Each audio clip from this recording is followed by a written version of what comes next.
नमस्कार दोस्तों, railway D group का लगभग सभी स्टूडेंट का एग्ज़ाम हो चुका है। अभी लास्ट फेज़ का एग्ज़ाम बाकी है जो फरवरी में कंप्लीट हो जाएगा।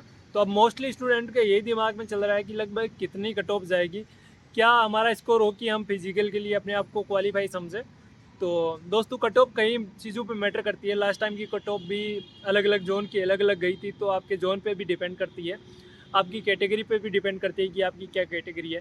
लास्ट टाइम कई जोन की कट ऑफ गई थी 56 57 के आसपास कट ऑफ गई थी, और कई जोन की लगभग 70 प्लस भी कट ऑफ थी। तो जोन पे भी काफ़ी डिपेंड रहती है कट ऑफ की, आपके जोन की कितनी कट ऑफ है, क्योंकि अलग अलग जोन में अलग अलग कंपटीशन होता है। किसी जोन में फॉर्म की नंबर ऑफ फॉर्म की संख्या कम होती है, किसी में ज़्यादा होती है। तो नंबर ऑफ स्टूडेंट ज़्यादा होंगे तो ऑब्वियसली कट ऑफ भी वहाँ की ज़्यादा ही होगी।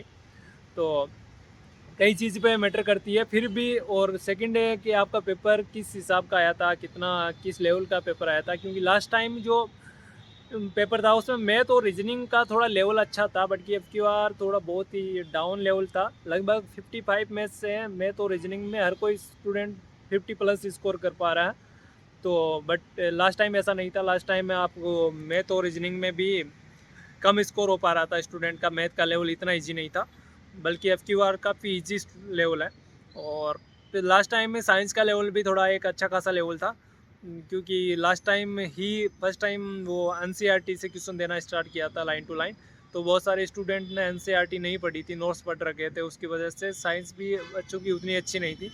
बट अब FQR भी NCERT से दिया है, बट स्टूडेंट को पहले से मालूम था, तो कहीं ना कहीं साइंस का लेवल भी FQR डाउन है।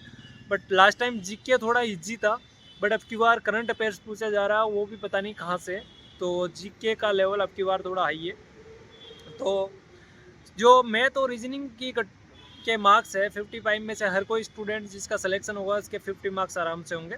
और जो साइंस है उसमें भी हर कोई इंसान 20 तक आराम से स्कोर कर पा रहा है। मतलब 25 में से हर कोई स्टूडेंट जो जिसका सिलेक्शन की रेस में है उसके 20 के आसपास क्वेश्चन राइट हो पा रहे हैं। तो लगभग 70 मार्क्स तो यहीं और जा रहे हैं। फिर है GK, तो GK में मोस्टली 4 से 5 number I think safe score है। तो लगभग 75 के आसपास यदि आपके मार्क्स बन रहे हैं तो आप अपने आप को सेफ समझिए कि आप फाइनली सिलेक्ट हो जाओगे। बाकी कैटेगरी पर डिपेंड करेगा। यदि ये जनरल की कट ऑफ है, उसके अलावा यदि आप OBC से हो तो 2-3 नंबर कम ले सकते हो अपनी कट ऑफ। तो लगभग 71-72 के आसपास OBC की। SC ST की थोड़ी इससे भी डाउन हो सकती है, 65 तक भी सिलेक्शन हो सकता है। बट यदि आप जनरल के स्टूडेंट हो तो लगभग 75 आप समझो। हो सकता है कि आपके मार्क्स कम हो तो आपकी शिफ्ट में स्कोर हो सकता है, आपका नॉर्मलाइजेशन अच्छा हो के लगभग 75 प्लस स्कोर हो सकता है। बट कहीं ना कहीं यदि आप जनरल से के स्टूडेंट हो तो लगभग आपको 75 मार्क्स चाहिए यदि फाइनल सिलेक्शन लेना है, क्योंकि इसमें फिजिकल के लिए लगभग 3 गुना स्टूडेंट बुलाए जाते हैं।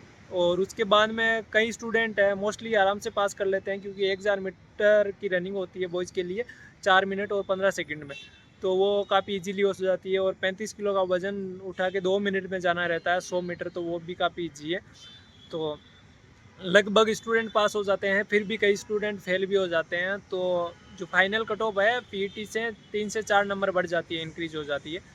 तो यदि फिजिकल के लिए यदि 70 पे भी कॉल होगा तो लगभग फाइनल सिलेक्शन के लिए 75 मार्क्स चाहिए ही चाहिए।